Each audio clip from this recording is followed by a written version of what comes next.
আমাদেরকে চেষ্টা করতে হবে, আমরা যারা রোজা রাখছি আমাদের প্ল্যানটা হতে হবে যে আমরা যেন অবশ্যই বাসার তৈরি খাবার বেশি পরিমাণে খাই। কারণ আমাদের যে বাঙালি সংস্কৃতি, আমরা দেখা যায় যে অতিমাত্রায় তেলে ভাজার খাবারগুলা খাই। চেষ্টা করতে হবে তৈলাক্ত খাবার হলেও সেটা যদি বাসায় তৈরি হয় সেটা বেশি ভালো। আর যদি আমরা বাহিরে থেকে কেনা খাবার খাই তাহলে আমাদেরকে চেষ্টা করতে হবে যে আমরা যেন বড় ভালো কোনো দোকান থেকে কিনি। কারণ দেখা যায় যে স্ট্রিট ফুড যেগুলা রাস্তায় অনেক অস্থায়ী যে দোকানগুলো তৈরি হয়, ওইখানে অনেক সময় একই তেল দিয়ে হয়তো প্রথম দিন, দ্বিতীয় দিন বা পরের দিনও ভাসছে কোনো খাবার। এই ধরনের খাবারগুলোতে দেখা যায় ট্রান্স ফ্যাটের পরিমাণ বেড়ে যায়।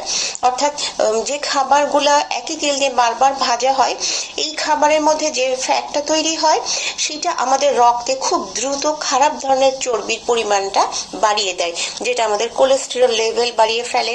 যারা ডায়াবেটিস, হাই ব্লাড প্রেশারের রোগী, তাদের কিন্তু খুব দ্রুত রক্তে চিনির মাত্রা এবং ব্লাড প্রেশার বেড়ে যায়। এই জন্য অবশ্যই চেষ্টা করতে হবে বাসায় তৈরি খাবার যতটা খাওয়া যায়। সেই সাথে যখন আমরা